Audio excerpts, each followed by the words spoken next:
르네상스는 프랑스어인데요. 고전시대의 재생을 의미합니다. 이 말의 관념적 뿌리는 라틴어 성서인 벌게이트, 불가타에 있지요. 레나스치, 레노바리, 레포르마리, 레게나라치오 등을 쉽게 벌게이트 성경에서 찾을 수 있습니다. 이태리의 예술사가들인 키마부, 지오토, 그리고 바사리가 이미 회화에 이 용어를 사용한 적이 있습니다. 이 말은 중세 후기 새로운 환경 속에서 등장했는데요. 생활과 사고방식이 중세에서 근대로 변화하는 모습을 한마디로 묶어 표현한 용어였지요. 르네상스라는 말을 시대 개념으로 정착시킨 사람은 야콥 불크하르트였습니다. 19세기 스위스 역사가 또 바젤 대학의 사학 미술사 교수였는데요. 이탈리아에서의 르네상스 문화는 1860년에 쓰여진 그의 대표작입니다. 이 책은 르네상스사 연구에 매우 중요한 역할을 했지요. 이 책 이후로 르네상스란 말은 역사상 일반용어로 쓰이게 되었습니다. 그는 역사 연구에 입문한 발전이 아니라 항상적인 것, 반복되는 것, 유형적인 것의 세 가지를 실증적으로 탐구하는 데 있다고 말을 했죠. 레오폴트 랑케가 정치와 역사에서 차지하는 동일한 비중을 그는 문화사에서 차지하고 있습니다.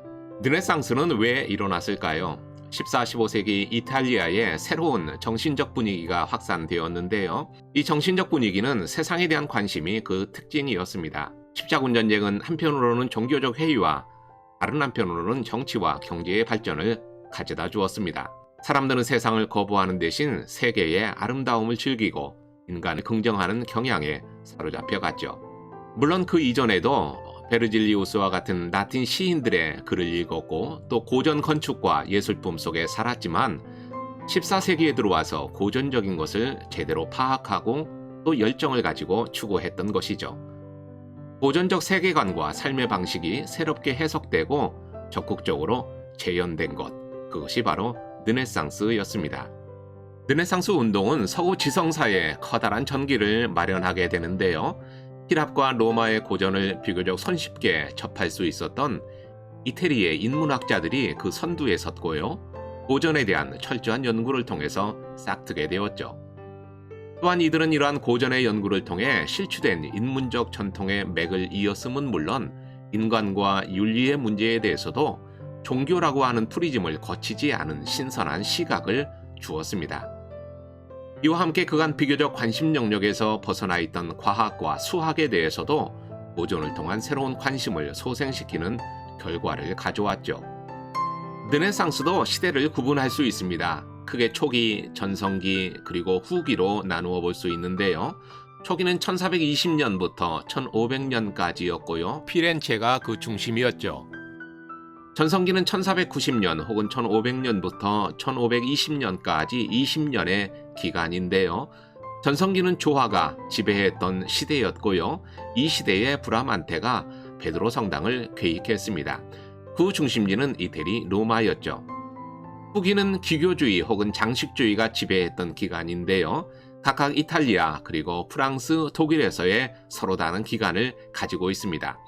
이탈리아에서는 1515년부터 1590년까지, 그리고 프랑스에서는 1550년부터 1610년까지의 기간, 그리고 독일에서는 1560년부터 1610년까지가 후기에 해당하는 기간이라고 말할 수 있습니다. 이태리에서 시작된 르네상스는 유럽 전역으로 확산되었습니다. 지도에서 보듯이 유럽 각국의 르네상스를 한눈에 확인할 수 있습니다. 영국에서는 초서의 캔터베리 이야기, 토마스 모어의 유토피아, 셰익스피어의 햄릿이 등장하고요. 대륙으로 건너오면 네덜란드에서 에라스무스의 우신예찬이 등장하죠. 반 에이크 형제 브리겔도 역시 네덜란드에서 활동합니다. 프랑스에서는 라블레이의 가르강티아의 이야기가 등장하고요. 몽테누이의 수상록도 르네상스의 산물이죠. 스페인 쪽에서는 엘 그레코, 그리고 세르반테스의 돈키호테가 등장합니다. 독일에서는 구텐베르크의 활판 인쇄술이 등장하게 되고요. 코페르니쿠스의 지동설, 그리고 화가 디러 홀바인이 활동하며 히브리어의 전문가인 노이클린도 역시 르네상스를 빛낸 인물입니다. 르네상스는 14, 15세기에 이태리를 중심으로 시작을 했지만 사실 그 전 역사를 가지고 있습니다. 우리가 프랑켄 역사를 배웠는데요. 프랑켄의 샬만 대제의 카롤링의 르네상스가 바로 그것이죠. 중세는 암흑의 시대라고 일컬어 왔는데요. 그러나 오늘날 이러한 의견은 그다지 큰 동의를 얻지 못하고 있습니다. 최근 들어서 학계의 일부는 중세에도 현저한 문화적 진보와 학문의 융성이 있었음을 부각시켰죠. 따라서 획일적 잣대로 중세를 폄하해서는 안 된다는 거죠. 전통적 시각, 그것은 수정되어져야 된다는 겁니다. 중세는 더 이상 어둠과 무지의 시대로 인식되어서는 안 되고요. 그 나름대로 창의적이고 역동적인 지적 발전이 그 시대에도 있었다라고 하는 데에 많은 학자들이 동의하고 있죠. 14, 15세기에 일어났었던 르네상스와 닮은 꼴, 전 역사를 우리는 카롤링의 르네상스 그리고 12세기의 르네상스에서도 찾아볼 수가 있습니다.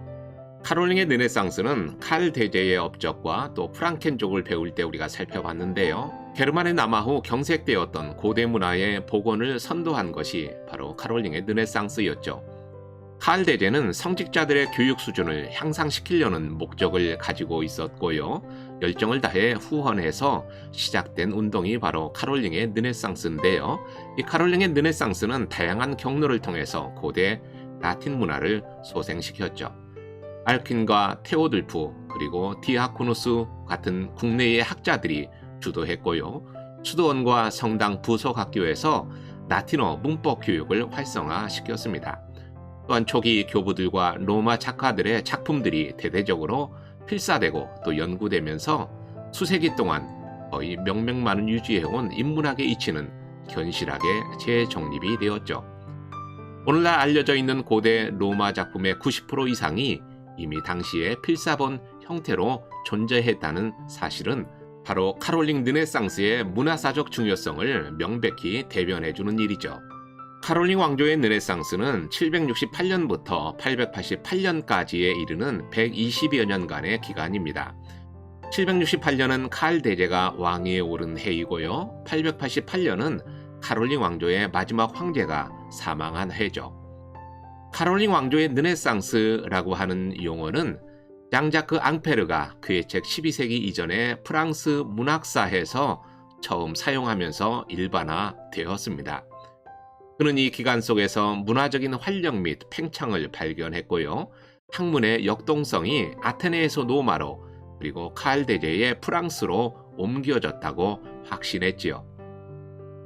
카롤링 르네상스의 중심 무대는 오늘날 독일의 아켄입니다. 이 아켄은 독일 서쪽인 노트라인 베스트팔렌 주에 속하는 도시인데요. 독일과 벨기에의 국경에 있죠. 온천으로도 유명합니다. 칼 대제는 당시 이곳을 처음으로 도시로 발전시켜서 매년 겨울마다 이곳에서 머물렀다고 합니다. 물론 이곳에 궁전도 세웠습니다. 칼 대제의 궁전은 카롤링 르네상스 시대의 국제 아카데미아 역할을 했고요. 제1세대 지도자는 알쿠인, 그러니까 알키누스였죠. 알키누스는 781년 이탈리아 여행 중 프랑켄족의 왕 칼 대제를 처음 만나게 됩니다. 또한 그는 타인의 발전에 봉사하고 싶은 바람 때문에 칼 대제와 협력했다고 움베르토 에코가 중세해서 설명하고 있는데요. 알쿠인은 칼 대제가 작센족을 강제로 개종시켰을 때에 그를 비판했던 유일한 용기를 가진 사람입니다. 그와 더불어서 문화정책 총책을 맡았고요. 또 소통의 기준도 입안했고요. 공동 교육 프로그램을 추진했죠. 독서와 원전 필사 등 쇄신 정책을 입안해서 8세기에 1800권이던 필사본은 그의 노력으로 9세기에 8000권으로 증대하게 됩니다. 알퀴누스의 대표작은 데 트리니타테 삼위일체론이고요. 언어학적으로 개정한 불가타 성서도 그의 대표작이죠. 칼 대제에 의해서 시작된 카롤링의 르네상스가 인문학적 형태로 확고히 부각된 것은 12세기였습니다. 프랑스의 사르트르, 오를레앙, 영국의 캔터베리, 스페인의 톨레도를 위시한 유럽의 성당 부속학교들은요, 그동안 학문과 지식의 보고였던 이 수도원의 역할을 인수했죠. 그리고 인문학의 새로운 산실로서 그 이용을 자랑했습니다. 키케로 살루투스, 베르길리우스, 테렌티우스 등 로마 문인의 작품에 기초한 문법 교육이 활발하게 진행되었죠. 다채로운 주제와 세련된 형식을 갖춘 라틴시가 다작되고요. 역사 서술에 있어서도 속어 사용을 통한 역사의 대중화를 모색하는 등 현저한 발전이 12세기에 이루어지게 됩니다. 여기서 우리는 르네상스를 예술사적 차원에서만이 아니라 기독교와 연관지어서 생각해 볼 필요성이 있습니다. 독일의 한스킹은 르네상스, 새로운 패러다임인가 하는 강력한 물음을 제기하는데요. 물론 이 물음 속에는 강한 긍정도 표현되어져 있습니다. 르네상스는 이탈리아 예술사에서 하나의 신기원이었다는 거죠. 또한 비잔틴의 영향 아래에 있던 중세 회화로부터 새로운 양식으로의 패러다임의 전환이었다는 것은 이론의 여지가 없다고 말합니다. 지오토나 미켈란젤로 그리고 바사리 등은 중세를 찬란한 색채로 눈부시게 만든 장본인들이죠. 이 르네상스 시기의 인간은 고대에 비추어 자신의 고유한 가치를 인식했고요. 자유롭고 스스로 책임지며 진보하는 인류, 인간성이 비로소 재음미되게 됩니다. 인간이 스스로 자신의 고유한 가치를 인식하고 자유롭고 스스로 책임지려고 하는 자세를 가졌다는 점에서 이것은 인문적 자세로 연결이 되죠. 르네상스, 그것은 인간, 자연, 세상으로의 새로운 방향 전환이었고요. 암흑과 계몽, 그리고 중세와 근대 사이에 자리 잡은 새로운 시대임에는 분명합니다. 그렇지만 르네상스 개념은 역사학에서 여전히 논란 중이라고 한스킹은 지적하는데요. 그 시대의 삶의 모든 영역에 이 르네상스를 적용할 수 있는가, 아니면 문학과 예술 분야에만 해당되는가? 또 단지 이탈리아적 현상인가, 아니면 온 유럽의 현상인가? 또 치마부에와 지오토에서 시작했는가, 아니면 이미 피오레의 요아킴이나 제3시대 혹은 아시시의 프란치스코에서 시작했는가 하는 등 개념 규정이 불일치하고요. 지역적 범위 역시 불명확하며 시간적 경계도 역시 불확실하다고 한스킹은 말하고 있죠. 그럼에도 르네상스라고 하는 시대에서 그가 얻어낸 통찰은 세 가지인데요. 첫째는 르네상스는 중세적 맥락을 벗어날 수 없다라고 하는 거죠. 르네상스는 철저히 중세적 맥락에서 이해해야 한다라고 하는 것입니다. 정치사회 경제의 과도기여 변혁기이지만 중세와 사상적 연속선상에 르네상스는 있다는 거죠. 두 번째, 르네상스는 그리스 로마라는 고대로의 열광적 전환을 이루어낸 것입니다. 예술과 학문에서 고대는 새로운 척도를 제공한 것이죠. 세 번째, 르네상스는 그리스도교와 대립된 것이 아니라는 통찰을 그는 얻었습니다. 여러 교황이 후원하고 성직자와 관료들이 후원했기 때문이고요. 내적으로 볼 때 르네상스는 교회적 사상의 속박에서 탈피했지만 외적으로는 그리스도교의 사회적 테두리 안에서 생성되고 발전된 것입니다. 그 시대의 교황들은 이 르네상스를 적극적으로 활용했죠. 한편으로는 그들의 후원으로 르네상스가 발전할 수 있었지만 오히려 교회는 더 어두운 시대를 이어가야만 했습니다. 그 시대의 교황들을 우리는 르네상스 교황들이라 이렇게 칭하는데요. 권력과 재물에 대한 탐욕은 오히려 교회 개혁을 초래하기도 했죠. 르네상스 교황들은 사리 정치를 꺼리낌 없이 추진하고 어떤 음모와 비열함도 주저하지 않았으며 계속 영주처럼 통치했다. 또 그들의 친척이나 척줄로 만든 자식들은 특권을 누렸다고 한스킹은 지적합니다. 대표적인 몇 사람의 예를 들자면 그 첫째가 212대 교황이던 식스투스 4세입니다. 프란시스코 수도자였고요. 마리아 무염시테 교설의 조장자였죠. 친족들의 생활비를 교회 돈으로 제공하고 친척 6명을 추기경으로 임명했습니다. 213대 이노켄티우스 8세도 역시 르네상스 시대의 교황인데요. 마녀 망상을 조장하고 마녀 재판을 시행했죠. 사생아를 자식으로 인정하고 그들의 결혼식을 초호화로 바티칸에서 거행한 인물입니다. 214대인 알렉산더 6세, 그 역시 성직매매로 교황이 된 사람이죠. 추기경 시절에도 간통을 통해서 자녀를 출산했고요. 정부에게서 4명의 자녀가 더 나왔죠. 여인들이 배후에 있었기 때문에 여신 비너스가 통치했다고 당시 시장에서는 그를 일컬어서 회자했습니다. 종교개혁 이전의 개혁자인 피렌체의 사보나놀라와 대립했고요. 그를 결국 화형시켰죠. 215대인 피우스 3세, 그리고 216대인 율리우스 2세, 그리고 217대 바로 종교개혁 시대 마틴 루터 당시의 교황이었던 레오 10세도 역시 르네상스 교황이었습니다.